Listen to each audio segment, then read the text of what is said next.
نننی حدیث کې نبی علیہ الصلوۃ والسلام مبارک د علم تذکرہ کوي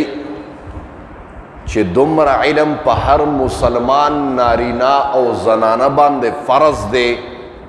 چې دې په 24 غنټې روزمره زندگی تیرولی شي. موږ وایو هلکه علم څه کې مړه بس ناظره مې ووې په بچي مې ناظره ووې بس دا کافي ده په دې چرته کار کیږي. دومره علم زده کړه به کې چې تا ته د 24 غنټې د روزمره د مسایلو پته لګېږي نو د هغې دپاره به ته په درسونو د علماو کې کښېنې ته به تبلیغ کې وقت لګې ته به مجاهدینو سره وابسته او ته به د صوفیانو د بزرګانو په صحبت کې ناسته کې الله به تا ته علم راځي. علم د ځان له شی نه دی چې ځان له کتاب کولو کو ځان له قرآن کولو کو کېنه په دې باندې نه قرآن زده کېږي نه علم زده کېږي. یاد ساته وی مودودی علامه مودودی یادېږي ابوالعلا مودودی د ده استاد مو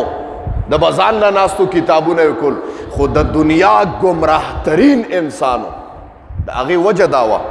چې ځان له به کتاب کته او ځان له به قرآن کولو کړی چې جي زه حفظ کومه او زه کتاب ګورم دا د دې کار نه دی. یو سړی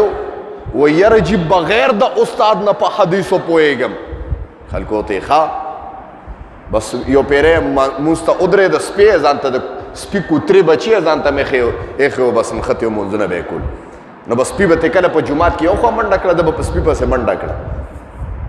چاته تپوس وکړو ظالمه جومات ته د کوترې راوستې دی هغو ته په حدیثو مې عمل کړی دی. نبی علیہ السلام فرمایي لا صلاة الا بحضور القلب نه کېږي مونځ مګر په حاضرېدو د قلب سره صحیح معنی قلب یو قلب دوه ټکو والا قلب د چاته دا معنی کړی و چې لا صلاة نه کېږي مونځ الا بحضور مگر په حاضرېدو قلب یو دا دوه ټکو والا قاب ته غټ قاب چې ورته مونږ وایو یو دا بل قاب ته دا کرښې والا تاسو به قاعده چا ویلي نو د غټ قاب د دوه ټکو والا چې کوم قاب ته هغه قلب ته ویل کېږي زړه ته ویل کېږي چې زړه دی په مونځ کې حاضر نه نو مونځ نه کېږي او هغه بل قاب چې کې نو هغه سپي ته وایي دله د قلب معنی نه ورته چې دا څه ته وایي د ډکشنري کولو کړی د بل قاب یې کتلی دی هغې کې لیکلي و سپی بدې چې به جومات ته راغی ځان سره به یې کوترې ګرځو چې نبی علیه السلام وایي چې مونځ نه کېږي مګر بغیر د کوترې او د سپي نه چا ورته وایي ظالمه دا تباه و برباد چې دا څه کې علم ته کېنه چې په مسله باندې پوه شي د ځان نه چته سړی په علم باندې پوهېږي. نو د علم دپاره نبی علیه الصلاة والسلام مبارک وفرمایل علم یو قوت والا وي العلم قوه علم قوت والا شی دی یا العلم نور علم رڼا ده تا ته یو جلکي ویم د علم مړه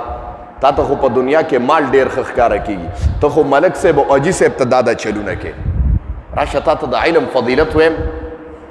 وی قرآن کې تاسو به تذکره اورېدلي چې کله سپی یو پلید زناور دی او دی لوښې جوټه کې نو دغه لوښې به یا 3 ځله وینځي روایاتو کې راځي یا به 15 ځله وینځي یا به 7 ځله وینځي چې سپی یو لوښې جوټه کې دا خبره یاد ساتئ. لیکن هغه سپی قرآن کې الله تذکره کوي چې هغه له تا تعلیم ورکړه معلم دی وګرځو او په هغه باندې ته ښکار کې نو د سپي جوټه خو پلیته ده ناروا ده لیکن سپي له د تعلیم ورکو علم ورته حاصل شو د دغه علم په وجه باندې د تازي سپي جوټه ستا دپاره پاکه ده وخوړی شي سبحان الله ووایه ټول دا ولې